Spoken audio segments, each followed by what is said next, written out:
বানিয়ে দেখাবো ভিউমিটার, তার জন্য আমি 6টি এলইডিকে পিভিসি পাইপের মধ্যে হোল করে লাগিয়ে নিয়েছি।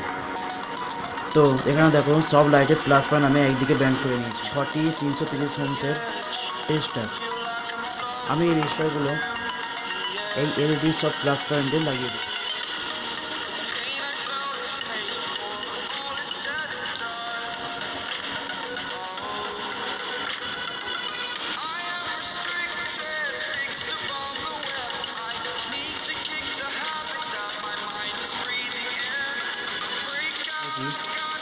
पाँच पीस 4000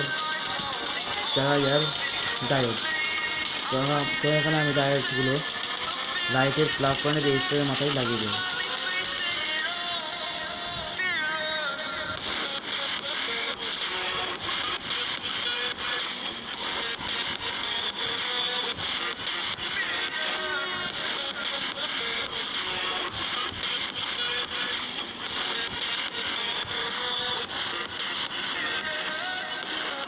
লাগিয়ে নিয়ে দেখে নাও সব ডায়োডের সিলভার পয়েন্টটা আমার দিয়ে দিয়েছি ওপরে, যেহেতু ওখানে আমাদের এখানে লাইট যদি ওপরে র্যাঙ্ক করবে, তবে আমি সেই জন্য সব রেজিস্টারের সিলভার পয়েন্ট আমি উপরে দিয়ে দিয়েছি।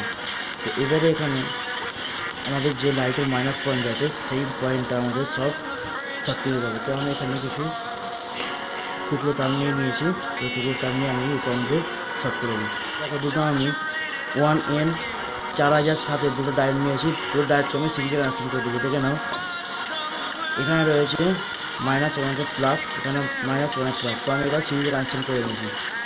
তো এই আমি ডায়োডটাকে আমি এখানে সোল্ডারিং করে নেবো।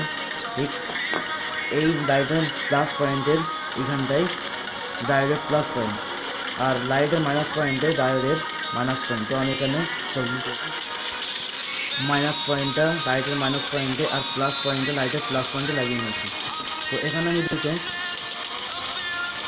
470 ভোল্ট, সরি 470 মাইক্রোফ্যারাড 35 ভোল্টের দুটো ক্যাপাসিটার আমি সুইচ দিয়ে কানেকশন করে নিয়েছি। দেখে নাও এটি হচ্ছে প্লাস, এটি হচ্ছে মাইনাস। তো আমি এখানে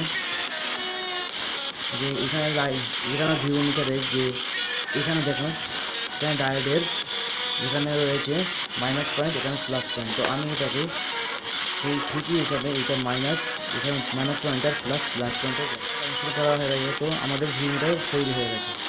তো আমি এখানে স্পিকারের যে লাইন দেবো, স্পিকারের লাইন দেওয়ার জন্য আমি কোনখান থেকে আমি পয়েন্ট বার করবো। দেখে নাও এখানে যে রয়েছে দুটো ক্যাপাসিটারের এই একটা পয়েন্ট রয়েছে, এটা আমার মাইনাস, আর এখানে যে ডায়োডের পয়েন্ট বেরিয়ে রয়েছে এটা হচ্ছে আমাদের স্পিকারের প্লাস। তো আমি তার ওয়ারিং করে দিচ্ছি।